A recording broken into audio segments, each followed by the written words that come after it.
Sean, welcome everyone. Exciting that we are to release our first video. Who it is going to be explained by Sean. Yeah, pretty exciting. And Yeah. First of our videos, Schalk Brits, a former Springbok South African rugby player, played with the Stormers, the Bulls in South Africa, and Saracens for a number of years. And incredibly part of the 2019 Rugby World Cup Springbok winning team. Winning team, yeah. So pretty exciting to be sitting down, having the opportunity to talk with Schalk. What a wonderful gentleman. Without further ado, we'll let you listen and watch, and we'll catch up with you soon. All right, Thanks. Enjoy. So we're still living in the Western Cape. Things are functioning. We've got a good government, or a local government in charge. But the rest is quite challenging, I would say. Yeah, it's disappointing to see, unfortunately, just keep struggling for South Africa, unfortunately.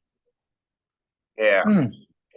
So, mate, in terms of the format today, it's pretty relaxed. We'll avoid nothing confrontational, nothing really political, other than maybe I might talk about the 95 World Cup and something around that. But, we'll certainly, from our standpoint, you can talk about whatever you would like to, but we'll steer away from anything that's like political or confrontational. Really, our intent is to really highlight rugby a bit more here in the US. They're struggling a little bit at that top level. They didn't qualify for the World Cup, which is a bit disappointing. And we're just trying to, do our little bit to help sort of the profile of rugby here. And the Sevens is obviously doing well, but more the traditional format of the game. So, we were basically just having this is Sean's place, and it's the rugby pub of Houston. We're involved in a rugby club, just a little amateur club. I coach. I'm too old to play. I'm older than you. I know, and he played last year terribly, I may add. So we just decided, we were talking. My father was a World Cup ref, Stephen Hilditch, refereed Lomo's last game against the famous semi-final. He was the ref then, and I shared a flat with Gordon Bullock, the old Scotland hooker. So I've got certain contacts, and we just had a chat and said, right, why don't we just try and get these guys, and we're going to put it on our little YouTube channel, and we're going to sort of introduce one every week during the World Cup, and it's just trying to get a little bit of buzz about rugby.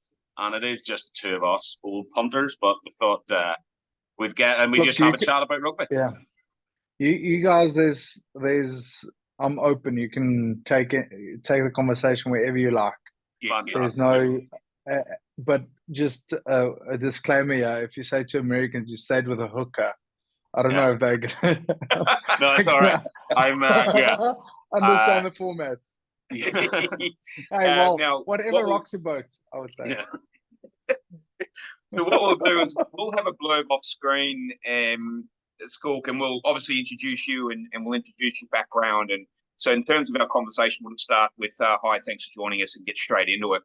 But have it in your mind that everyone knows your career and all of your achievements. So, and we'll talk about some of those. But what we won't do is spend the time sort of talking about your CV, so to speak. So, and also one of these glorious rugby jerseys, mate. I'll get one down to you. I've got some done for the World Cup, so it's a Platypus Rugby jersey, and I'll get your details later, and I'll get one over to you. So. Perfect. I just want to know, was that last season's shirt? Because it's sitting quite tight. I'm let's just say I had to get, there's so many X's on it, I think they had to put a new label at the back. I think what he's saying is you're a medium, not a small. But if I go like this, it seems to be okay. And I put my other arm here. We did some, when we were doing some intro things, I had my daughter here, Shauna's family, we put some iPhones up, and there's an angle of the iPhone, and it has sent me into a spiral of despair because it's that side angle, and it's like, shit, there looks like another person in there. So I was actually on my bike this morning in Lycra, so Christ knows what you can imagine what that looks like. It looks like a ginger Irish sausage, so it's really not. Please please send me that picture because I can see you at the gun show now. But I mean, I would love to see you in that. Yeah, I do a lot of pensive thinking during this. Yeah. Okay. Perfect. All right. Good luck. All right. Well, this is all being recorded. I think we need to put some of these quips in there. Yeah. Thanks. Yeah. All right. Well, Schalk, talking with Schalk Brits today, and thank you so much for joining us, Schalk. Obviously, a bit of a prelude there, which is why we're all laughing. Thank you, Andy. Always worth comedy value. So, yes, Schalk, thanks so much for joining us. You're joining us from the wonderful Cape Town, or just outside Cape Town, Western Province, South Africa. So, if you hadn't had the opportunity, viewers, in getting to that part of the world, do yourself a favour and go. It's a fantastic part. And actually, I'll start with your schooling. Actually, Schalk, your university is Stellenbosch, and a business major, right? So you're part of the Institute of Management Accountants in South Africa? That is correct. So I studied management accountancy in a beautiful place called Stellenbosch. For people that don't know about Stellenbosch, it is the wine mecca of South Africa, this and Franschhoek. So if you love wine or if you just like a great time, come to Stellenbosch. I would highly recommend.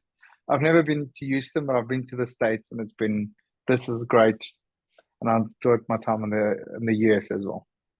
Yeah, it is a beautiful part of the world. And actually, we have a mutual acquaintance, a good friend of mine who went to university at Stellenbosch. So, Schalk, it's nice to see that Stellenbosch did actually produce something positive out of that university. And thank you very much for demonstrating that, because I was a little bit concerned.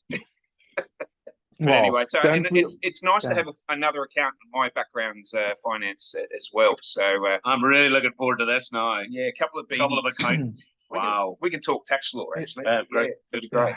That's nice. And he's almost falling asleep. Yeah, but that's just listening to Sean. So look, let's jump right into it. We've got the World Cup's right on us, and obviously South Africa's in a wonderful position, which is great.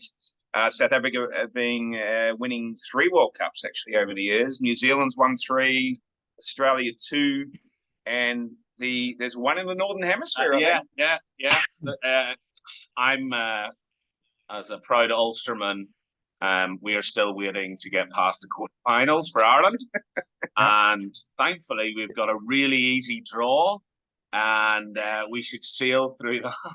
It's quite remarkable. I mean, what's the feeling there? I mean, certainly in Ireland, there's a sense of injustice that we've got to number 1 in the world, and then we're paired with the number 2 side in the world and the number 5 side in the world to then be greeted by the number 2 or the number 3 side in the world.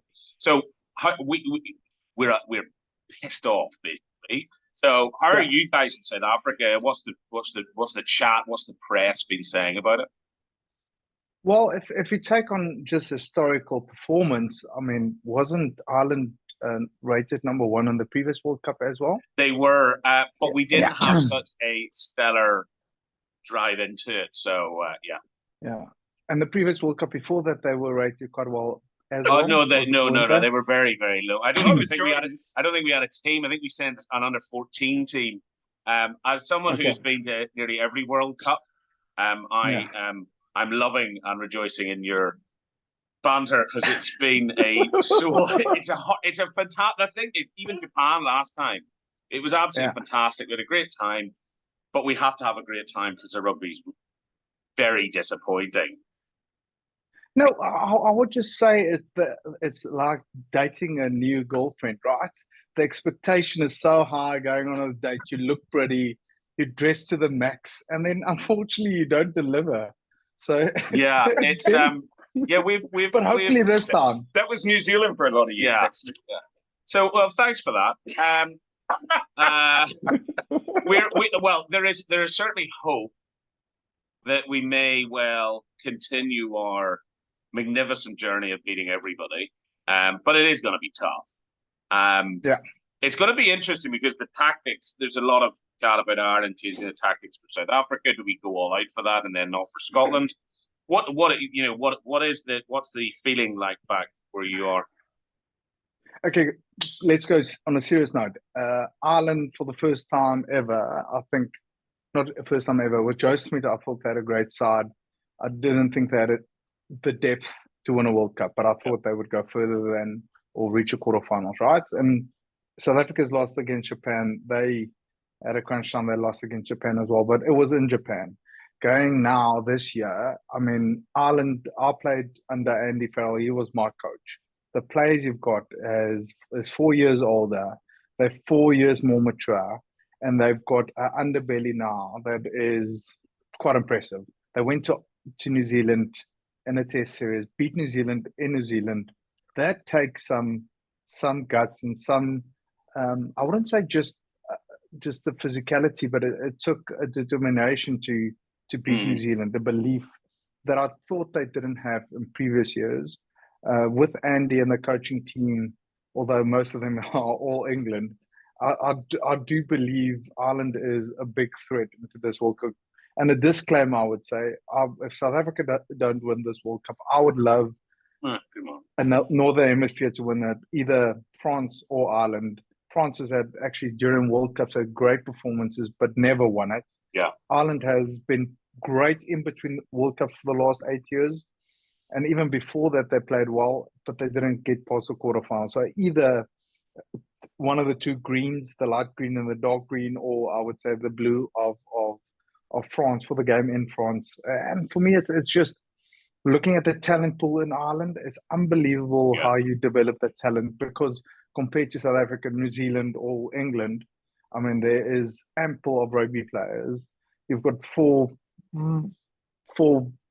three, four decent clubs, I would say, and you take those players that was, if you start off, I would say how you develop the players is unbelievable. With scarce resources, you do a great job. And so the talk here is, yes, the draw is unfair. The draw shouldn't be having in one pool Scotland, Ireland, South Africa. And then not even to mention Tonga, that's got 7 New Zealand players back in, 1 Australian international. Yes, the rules have changed, but that's a ridiculous pool. And then on the other side, you've got France and New Zealand in one pool, and we'll meet each other in the quarterfinals. So 2 of those teams is going to be out. And it's great to see how Scotland plays rugby, but it's just unfortunate how things work out. The draw was done too early. And so, yes, we were all pissed off, because you want the 2 best sides to meet in a final, or the 4 best sides to meet in the semi-final.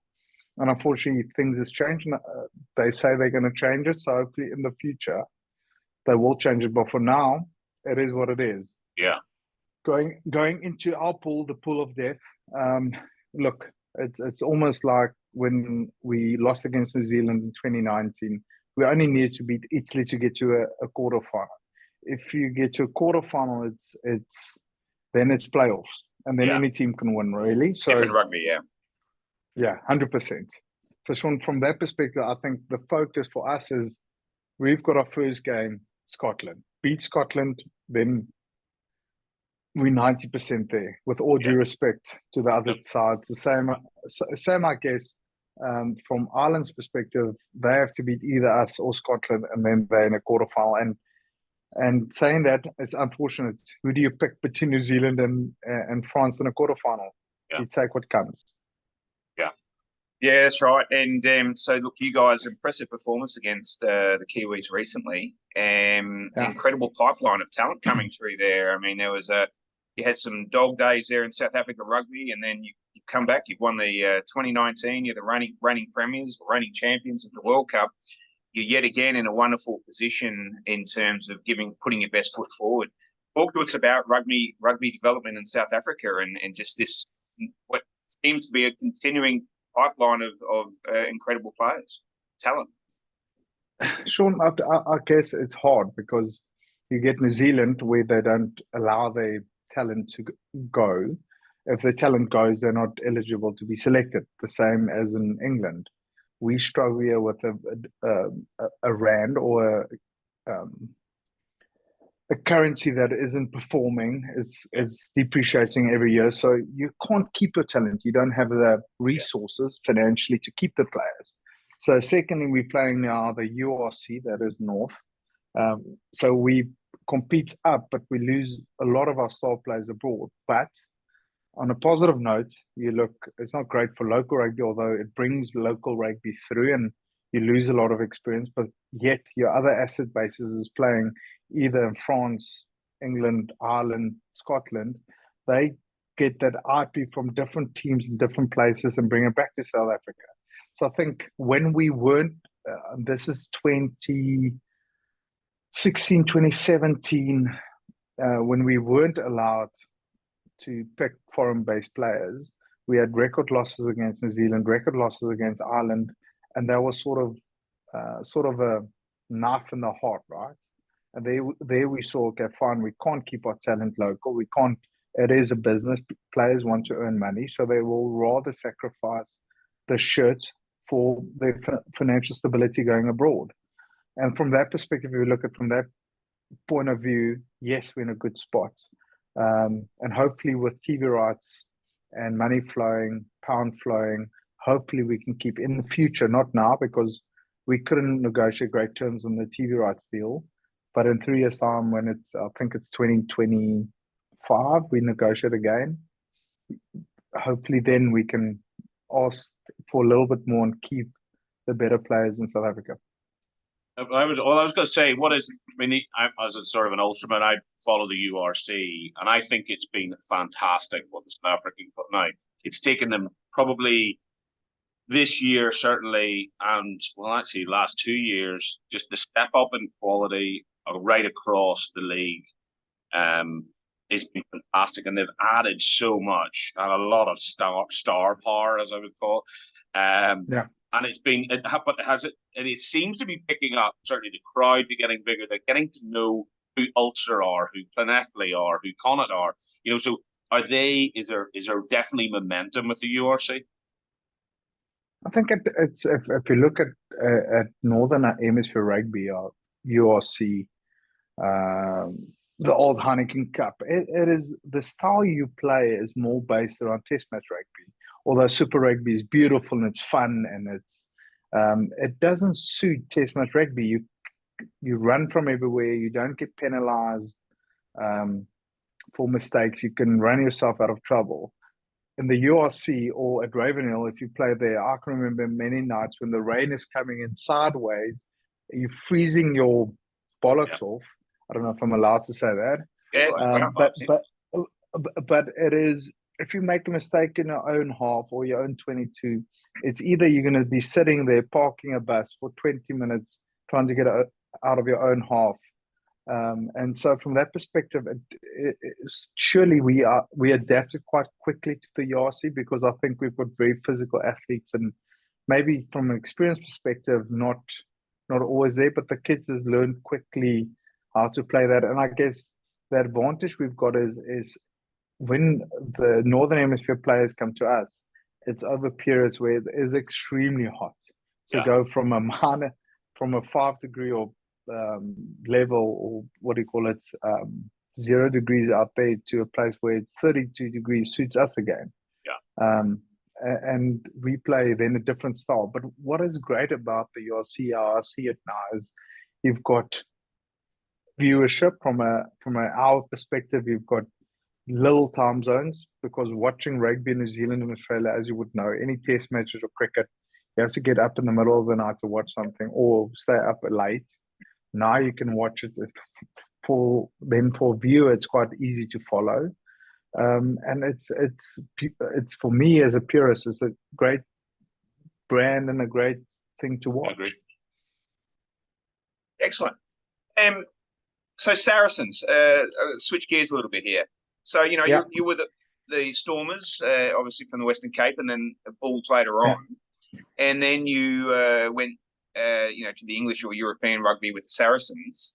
Talk to me about your transition from your play, your style of play that you're used to in South Africa. You then go to the Northern Hemisphere, you play rugby there. Talk me through that transition and your experiences there. Okay, so people that don't know the way I play, I'm a hooker, and not the hooker that stands in my corner. It's a hooker number 2. It's normally a big guy, and he is a very tight forward kind of thing. So in South Africa, we always pick big guys. We always pick guys that don't look like me, right? And so everyone said, you can't move away from Super Rugby. You won't survive. You get slaughtered especially in the Premiership or the Northern Hemisphere rugby.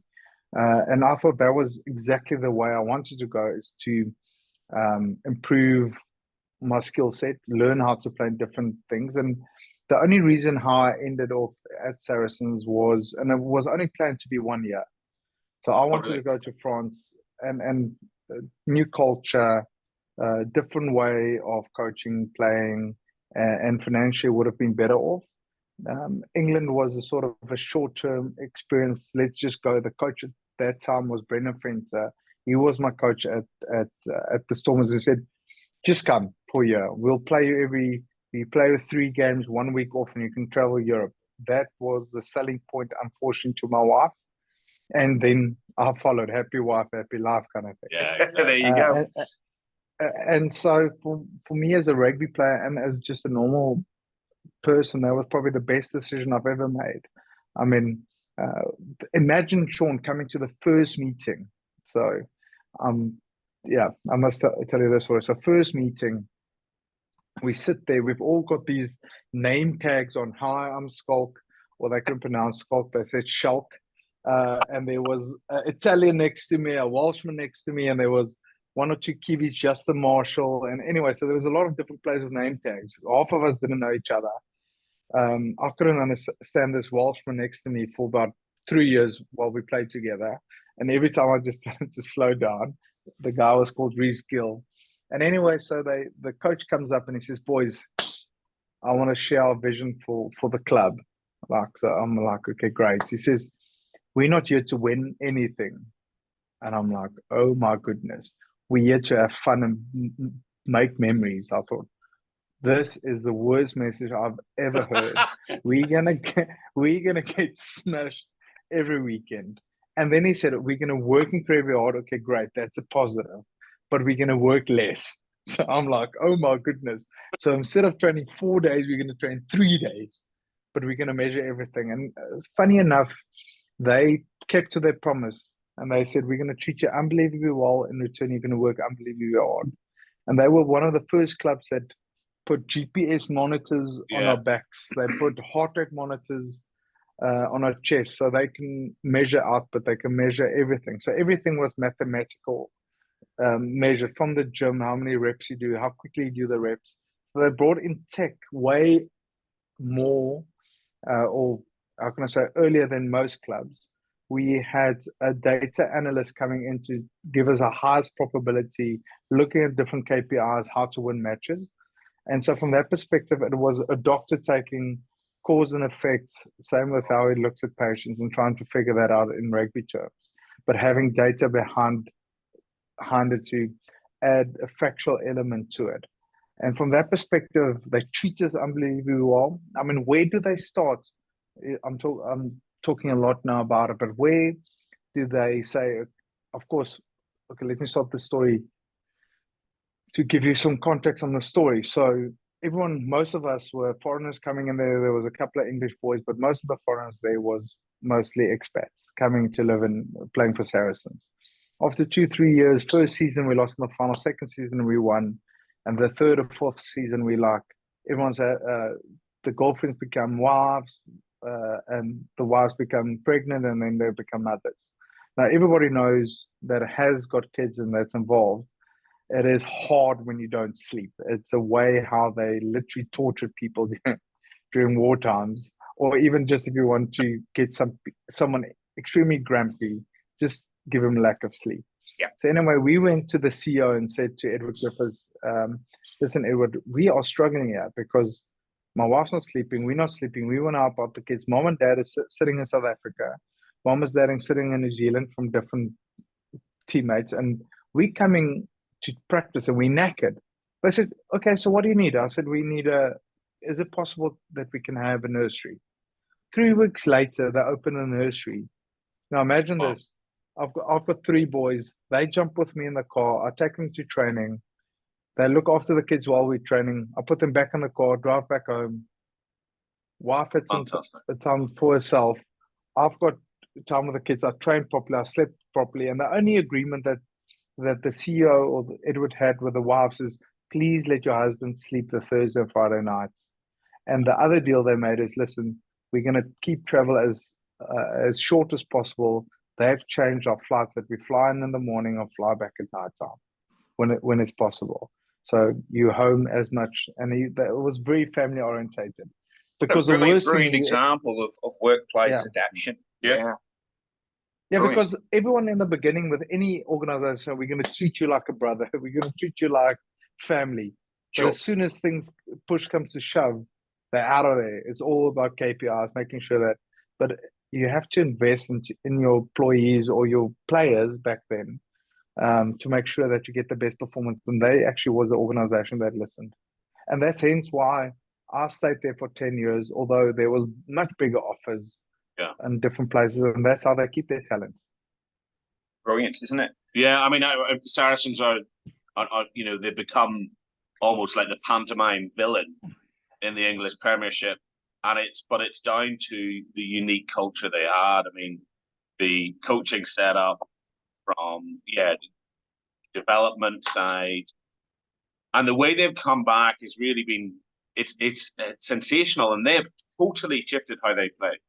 Now, they used to be very forward orientated, very, very hard with a really fantastic pack, but they're now chucking it from everywhere. So they're even in their style of play, they are innovators, and and that they're doing that with Owen Farrell, right? Who England can't seem to use, but Saracens can. And he plays a totally different game. He is much more confident.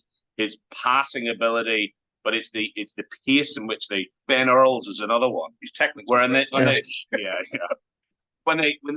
come together for England, it just disintegrates. So I'm also there's the coaches is an Ulsterman, so we're always very keen on following him. I'm wondering if he'll ever come back to Ireland, but they're easy to hate, but they're even easier to admire, I think. So you said 10 years. That's incredible. You stayed in that long. Yeah, and the thing is under Mark. So Brendan started off the journey and brought Mark from France back to Saracens, right? So if you take the continuous performance of the side, and we can talk about salary cap and everything that happened past it, because people feel quite sensitive about it. But I'm quite open, and I would, if we want to discuss, we can go that way as well. But where do you have? Firstly, I can understand why people hate Saracens. Back in the day, with Michael Line, Franco Pino, couple of French stars. I mean, Nigel Ray went out and bought the best Galacticos in the world, and people hate clubs like that. And they even enjoyed it even more when they failed, because you have the best players and they're not performing, right? But there comes the part where what's the most important is culture. And so when we arrived, the same with at Saracens, they asked us after a year or two, because no one left, we all said, what is your biggest worry? And what was our biggest worry? It is a life after rugby. So we've got 2 or 3, Johan Rupert brought in, and Nigel Ray was still involved, the guy called Dominic Sylvester, Nick Leslow, they were still all involved. And they asked us, what is our biggest fear? And we said, no, it's not injuries. It is actual life after rugby. Yeah. So that was the one of the deals that they made, is they started before any of the rugby fraternities or rugby clubs started, they started a personal development program. And that was one of the reasons why we only had 3 days of training pre-game instead of 4, is 1 day to spend with your family and 1 day to do work experience. So I had an opportunity to go work for KPMG in London, and the other day was with my family. And that's why the way they changed, I even did a plumbing course. I've never used it, but the point is, they said there's some people that want to be an accountant, there's some people that want to be a designer, there's some people that want to do whatever they like. So they gave you the opportunity to experience different things. And going back to the salary cap, they said, okay, fine. We want, what was the biggest problems we have? Future. Let us help you develop, because firstly, we want a great individual, and secondly, a good rugby player. It doesn't help you're a great rugby player. And we've had a couple of players coming to us that didn't survive, although they were fantastic rugby players, but they didn't fit into our culture. And the first thing that, and the most important thing of Saracens was the culture. And even after they went down and going up, most of the players stayed. Guys like Will Skelton, we just couldn't afford him because he's just a phenomenal player and a phenomenal guy. But when he said, listen, I've got an opportunity to go to France, the guy said, please go. We won't keep you. That's the way we looked at it. Yeah. So the same with a guy like Chris Ashton. He had an unbelievable offer in Toulon. And we were like, listen, we never tried to keep guys, although he was under contract still for a year, maybe 2 years. We said, listen, Chris, for that kind of money, please go. Yeah. But then after a year, he wanted to come back for less money. But his place was full. Yeah. So it's so important to make sure that you get the culture right first. And it's important to contract right. And the worst thing, and people probably listening to this that hate Saracens are going to even hate it more. When they had when they come for how can I say, for interview, you had to bring your wife with or your girlfriend to see if you fit in. Wow, really?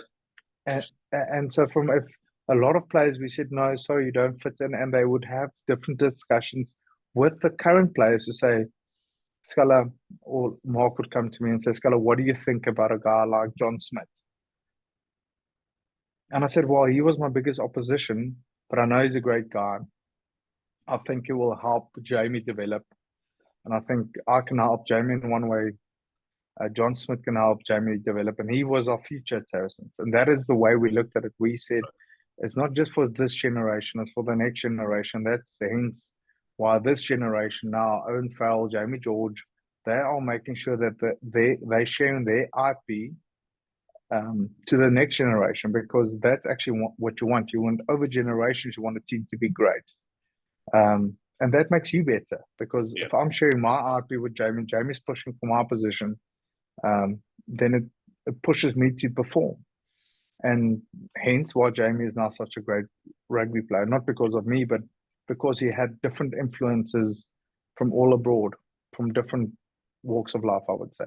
Yeah. I just love that from a corporate perspective. I mean, my former life was in corporate and some very large multinational companies, and I had experienced a time where an individual was filling the culture, and thankfully the organisation addressed it and corrected it, but it took a good 5+ years to build it back. I mean, people underestimate the power of a culture in an organisation, whether it be professional sports, whether it be whatever industry you're in. It's a really good point. It's something that's resonated very, very much with me and my experience as well. So hopefully yours. So in terms of then what your plans are about taking that forward, because that's clearly that's life changing in terms of the engagement level. Are you able now to sort of see now in your retirement from rugby? I mean, the grey beard, a bit like me, but he's younger than us. I know. They're all younger than us. But in terms of going forward, have you got a plan of how you're going to try and repeat that, whether that's in business, whether that's in rugby? What's your plans? So just quickly, Sean, on Andy, on the previous discussion, is one thing that is great to have a great culture, right? But showing me a remuneration, I'll also show you action. And unfortunately, people need to eat, right? So one other thing we did, we had not the biggest squad, but we have a good squad. But we had a rotation policy, and we only picked the best players or only selection was based on quarterfinals, semifinals, and finals. But we found out that the only way to get all the arrows in the same way is, yes, you get contracted on your talent or your skill within the group, but we took all our bonuses and shared equally between everyone. Oh, wow. So instead of normally they have a distribution of, if you play 10 games a season, every game is a credit, and if you play 10, then you get your full bonus.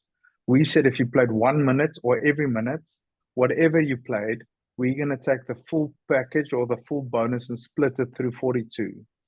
So from that perspective, you can then say to players, listen, I need you to perform during the week preparing a team Yeah. to perform on the weekend. And when we win, that gives you better probability that the team will reach its quarterfinals to get a bonus, semi-final and final. Yeah. And actually, we use that within the Springbok setup. The same thing. Right. I don't know if it's like this year, but in 2019, we divided our bonuses equally through everyone. So that was So a guy Saracens like- and at the Springbok level, huh? and at the Springbok level, because one thing in a team is once again, although everyone wants to win, if you're talking about, let's say, for England's sake, I think they get £20,000 a game, Yeah, or 25. let's say 25,000. Yeah, I think it's 25 pounds sterling for every match. So here's the problem: if I've been in teams where you really want to break the hook in front of you because you want to play. Not only do you want to wear the number 2 shirt, but not only does that mean you get to play in that shirt, that's a financial incentive as well. Right. So taking it back to the last couple of years, so I was for 2 years, I worked for a company called Remgro, the biggest private equity firm in South Africa, or public equity firm in South Africa. So they moved me around between private equity, venture capital, corporate finance, and internal audit, unfortunately. Yeah. Whoa. Whoa, now you're talking sexy. So from that perspective, it was a great organization, but from my side, I felt there was no value add. And culturally, they were, we didn't sit a different, it was a little bit more old school, I would say, than my liking. And then one of the board members asked me to join the fund. I was there at Southern Right Capital. Great, very interesting work, more on the investment side. We had global managers all globally, from Fort Lauderdale, that you guys would know, till Southeast Asia. So that was fantastic for a time period, but I was away too much. And with my wife working in London every second month, or having to be there, still working for a company there, it made it tricky. And so I resigned in October, had a restriction of trade for 6 months, and I've extended the sabbatical till after the World Cup. So now I'm looking after my three most important investments, and that's Christian, Hunter, and Luke, my 3 boys. Excellent. And then I'm trying to help mommy out at home, and still doing punditry. Good on you. Are you planning on heading over to the World Cup at all, Schalk, or you just watch it from home? Yeah, so I'm doing work for a company called Supersport that is in South Africa. Oh, They're the main broadcaster in South Africa. And from working wise, or from going over, I didn't want to go to the World Cup, but my 3 boys was pushing me so hard to go. So we're going to go to the World Cup, but we're doing England before that for a couple of days. I don't know if they're more excited to go to the World Cup or to go watch Spurs against Liverpool. Right. And the one thing I failed at, Sean, is I'm an Arsenal supporter. I love Arsenal, but I've got the eldest that I bought them Arsenal kit, sleeping pajamas, everything. They came back to South Africa, and what happened? My eldest went for Spurs. Of all the teams, he went for Spurs. Clearly, he's not interested in any silverware then. No. That's exactly what I told him. I know. Now the second one, called Hunter, he's supporting Man City. So he's the glory. So a glory hunter. That's exactly. Yeah. So I said he's the glory hunter. And the youngest, called Luke James, he was a Liverpool supporter, and then because my dad is a Liverpool supporter, but somehow he admires the elders, so he's now moved to Spurs as well. Yeah. And I didn't want to go watch Spurs. My wife went and took the eldest last year. We've got a thing at 10. They can pick where they want to go with mommy, sort of not a goodbye trip, but she took them to Spurs, and now all the boys want to go watch Spurs. So that's what we're going to do. And then and then so we watch the World Cup. After the World Cup, we're going to do south of France a little bit. Not sure totally where we want to be based, either France or go around to Italy that way around, but we'll sort that out in the next couple of days. Nice one. And actually, we were talking with Gordon Bullock. We mentioned that earlier. He was a Scottish international a little while ago, and we asked Gordon about whether, post rugby and his transition, does he actively seek to be part of the game? Does he want to spectate? Does he want to do this and that? And Gordon sort of mentioned he tends to shy away a little bit from what rugby. He's been so immersed in it most of his adult life. Yeah.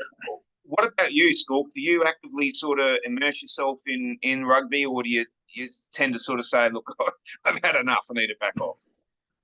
So literally the last 3 years, bar this year, being in the financial world or being corporate, there was no time really to embrace what rugby has given me. And it was to my own detriment, I would say, is trying to be this businessman, right? Is trying to make sure that your weaknesses diminishes.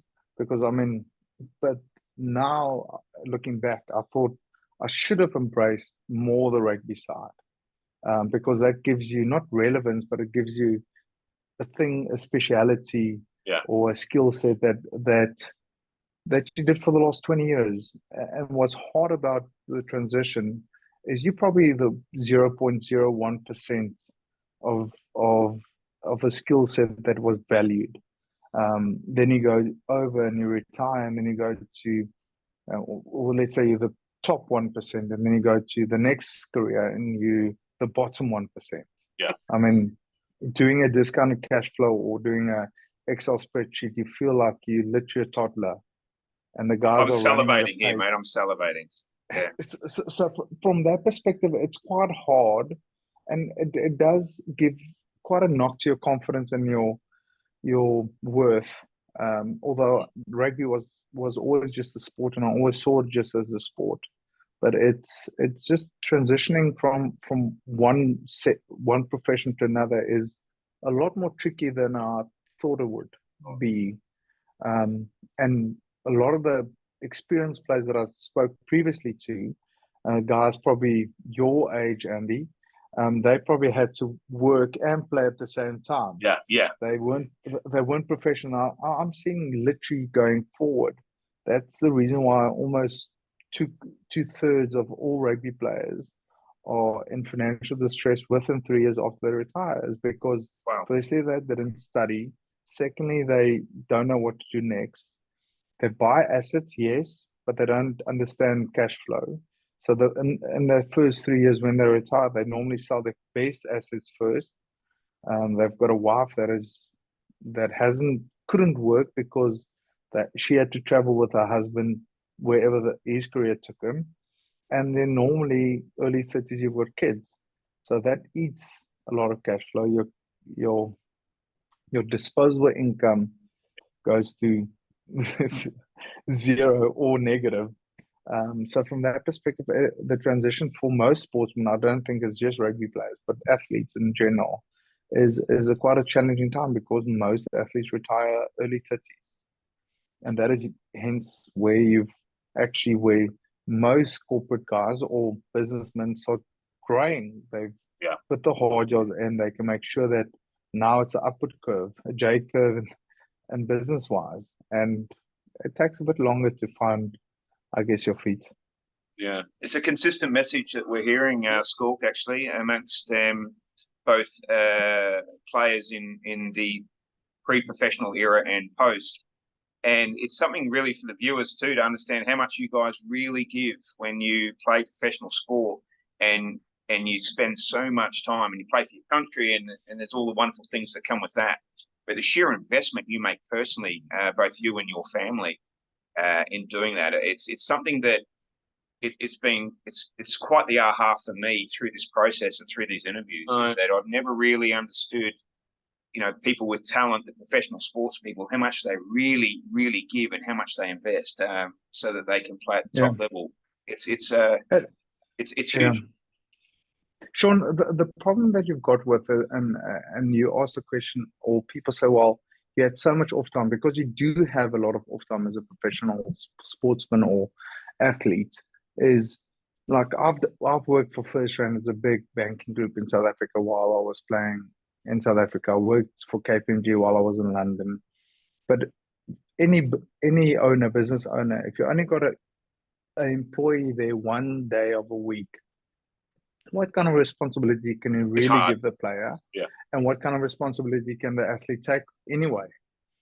I mean, just firstly, incorporating into the culture, yes, he can do probably sales, but yet he's only there one day. You can take him around. So I work for an insurance company, but eventually there's no technical add-on. All you are would be a face, and they won't go into too much technical knowledge, but that's what you are.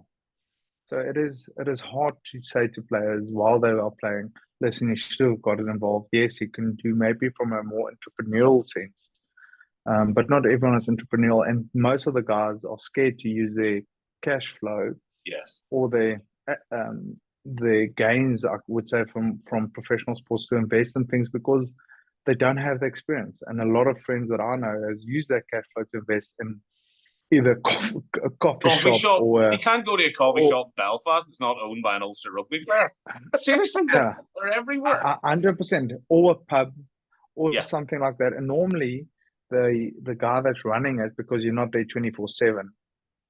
It is not. I think Jimmy's done that, hasn't he? I think which Jamie? Jamie George. Is Jamie George not invested in a restaurant or a pub or something? I listened to a few podcasts, and I think he's got a very, very. He's one of those guys, and probably maybe it's the Saracens thing we go about giving them the confidence, but he's got, and I think it's is it a fit? Did you say physio? I think it's a physio. He's got a medical facility. So you must understand. His brother's Jono is a physiotherapist, right? So there's a reference towards it. So yes, Jamie has invested in certain things, and what a lot of the pushes from Saracens, you give a proper business plan to Nigel, and that's a couple of the things that they got burned on. Is that, listen, I've went forward and had a chat, and he said, well, my plan is crap. I'm not investing. It's almost like what do you call it? This show on TV, the Shark Dragon's Den. Yeah, Dragon's Den. We have Shark Tank over here. So the same thing. If the plan isn't thought through, if the plan is crap, they don't invest. Yeah. But yet there's other things like Tiki Tonga coffee that people have invested in. There's the other one, Wolfpack, although they're both on the beverages side. That's actually done fantastically. Now you get Tiki Tonga in South Africa. That's a coffee brand that Brad Barrett's running. That's You've got Chris Wiles that played for the Eagles, and a guy called Alistair Hargreaves. They've started beer. So from that perspective, there is a correlation, but yet they need, sometimes a professional athlete or athlete needs the support and the mentoring from someone that's done it before and understand the business principles, because in essence, you have to look after the cash flow. With limited resources, how do you dispose of resources? And as a rugby player, you know how to tackle, run, scrum, clean, those kind of things, but you do not know normally, and I'm probably talking about the 99%, how to do a proper profit and loss analysis or Excel spreadsheet. Well, I still want to meet the guy who's invested in the pub and doesn't spend 24/7 here, because I'd love to share some stories. Yeah, because I'm still looking forward to that, and I'm waiting for the day. No, like I say, he's doing a good job, because we're here quite a lot. And since I'm helping out with this, I'm drinking the product, so I'm making sure he's happy. Hey, one of the questions I was going to ask was, when we look at this World Cup coming up, there was a really good article by Kitson in The Guardian, and just saying that, that South Africa are very well known for having these enormous athletes. But actually, that tells half the story with the Springboks in my mind. Like Manny Lebok, your winger that just played in the centre was just Moody. Just Cameron Moody, that's right. So do you have a positivity about this World Cup and the fact that we're not going to get these bludgeoned sides? We're actually going to have potentially some really exciting, fluid rugby as well. Yeah, look, Rusty has been extremely clever in the way he's prepared this group. So even 2018, when he took over, he said to us, listen, the focus isn't 2019, it's 2023. Because to be fair, any team, it's very hard to turn a team around in 18 months after they're at record losses against Ireland and New Zealand. Yet we had a great success. We played to our strength. We tried in the past, we tried to play like the leaders. You know, for example, if you go way back, we tried to play like Australia. We tried to play like New Zealand. But we can't play that's their way of playing. What we've now found is our identity is the way we play. We know people hate it because we played a boring style, same as rugby. As Saracens, we kicked the living leather off the ball.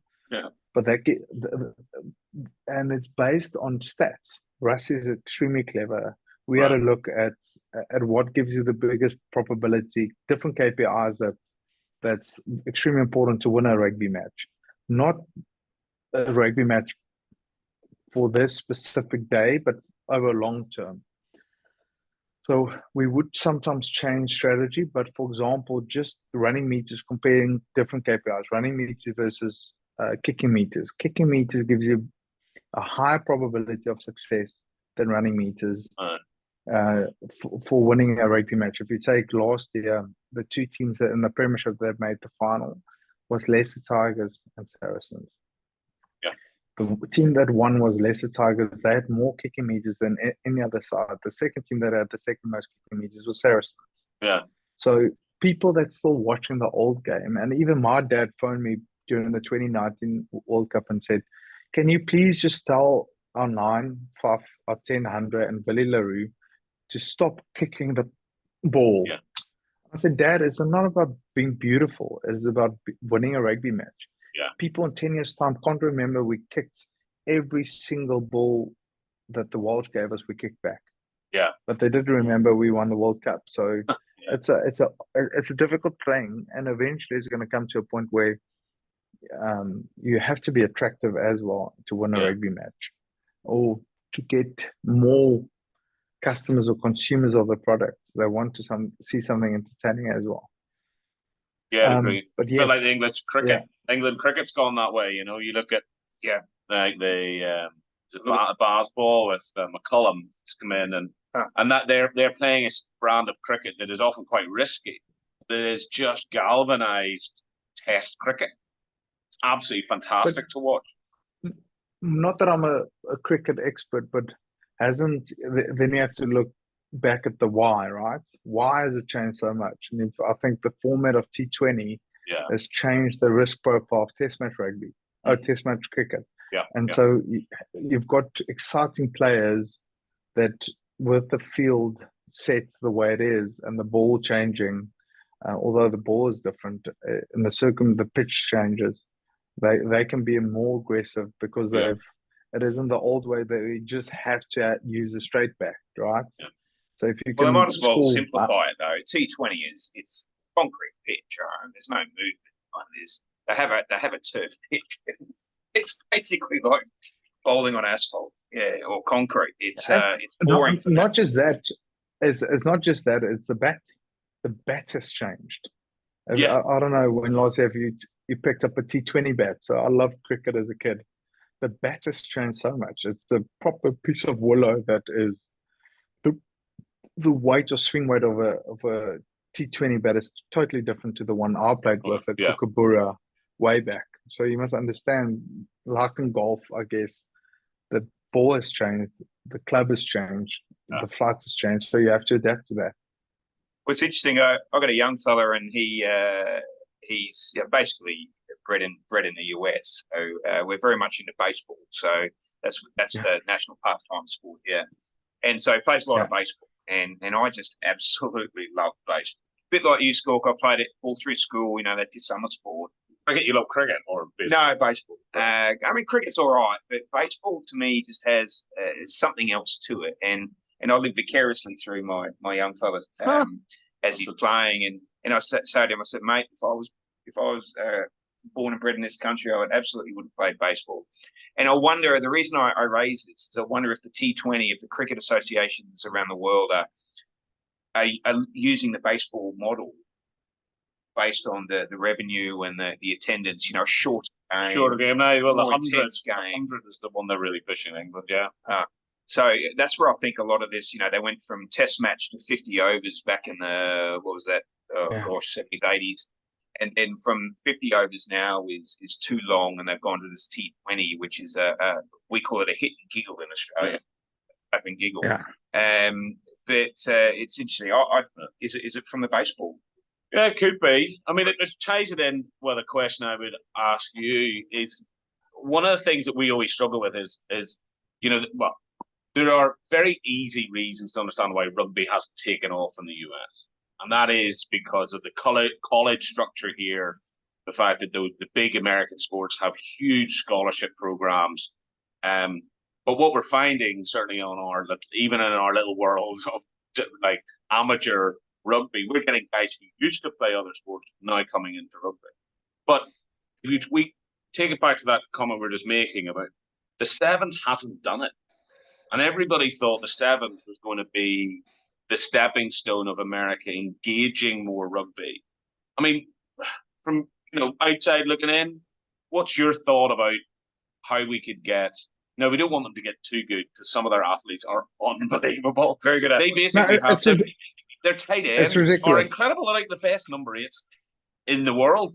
But what would your suggestion be or thoughts about how do we get it better here?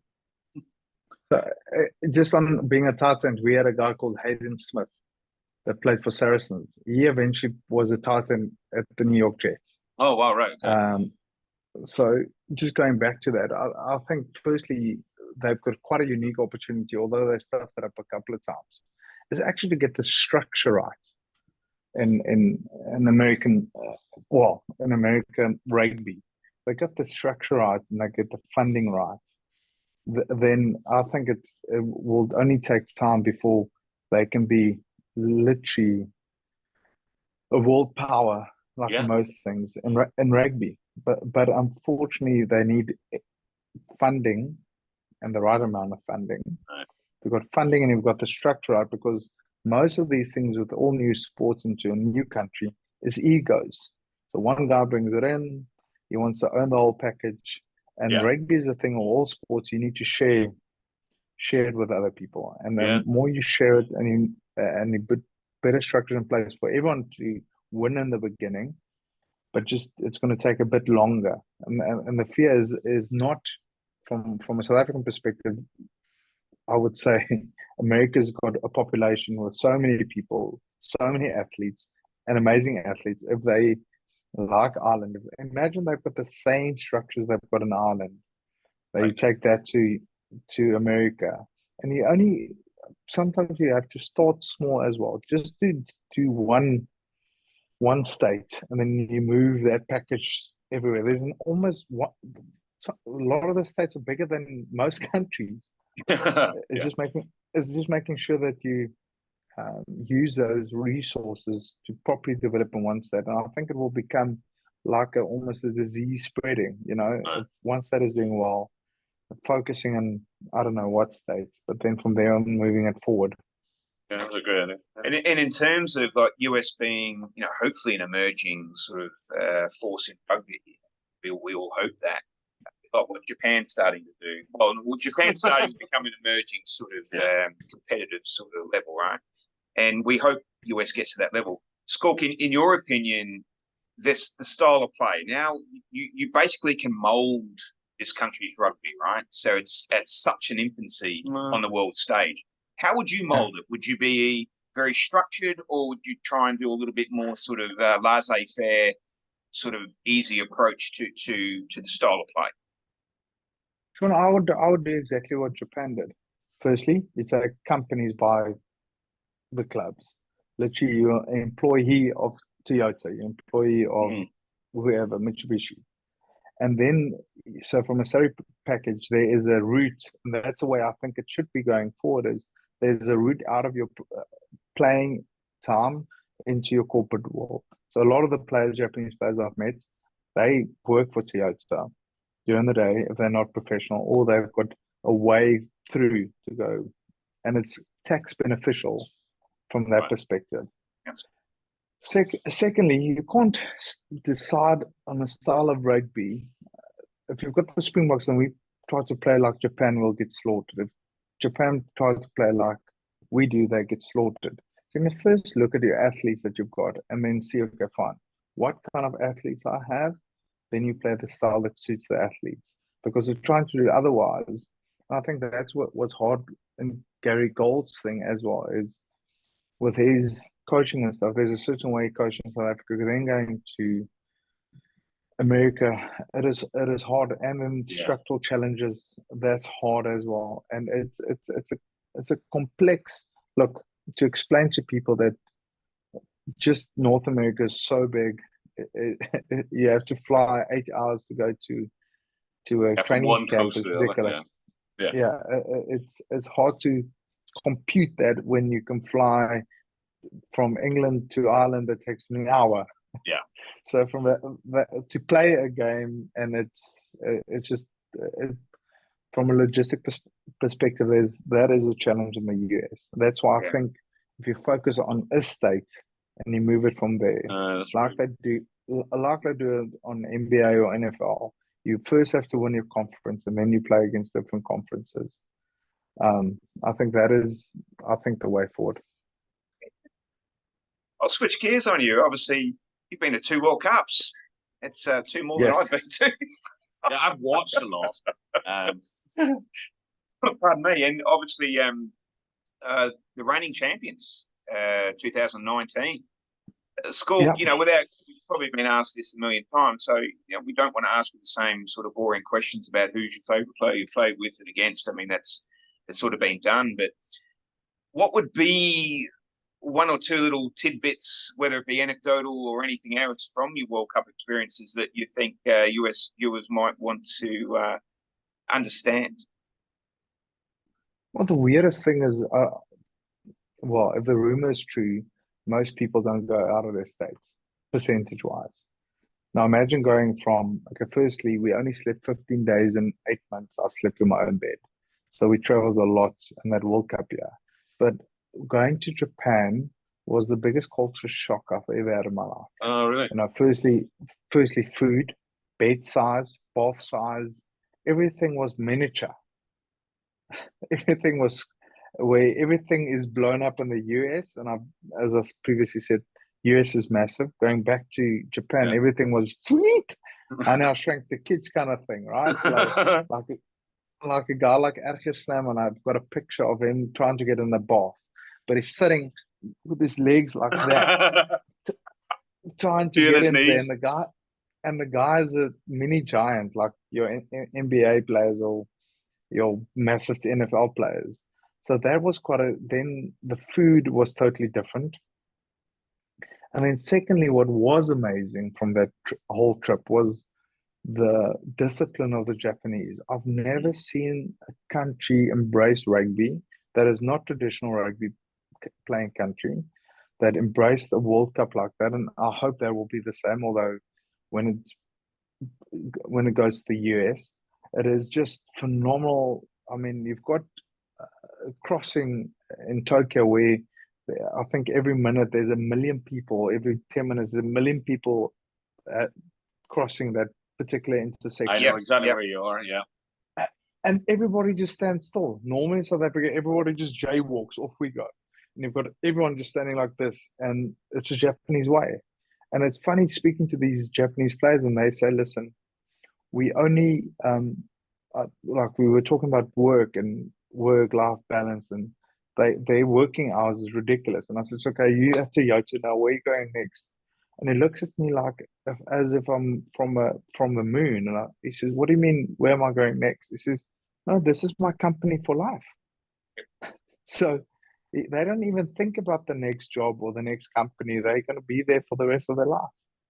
So it is quite interesting how the Western civilization function, and then you've got the Eastern or Japanese way that is so traditional, so how can I say, respectful, and it was for me was a culture shock. As a sporter going there, we, and they're very disciplined. They're also very disciplined about their opening pub times, and I don't think they were really quite prepared for all of us who woke up from a very short sleep to then say, right, it's 9 a.m. We're going to the pub, and the look of they were. This is the first week, and they were just staring, going, "But it's 9 a.m." and we were going, "I know." But Ireland are playing Scotland this evening, and we're starting.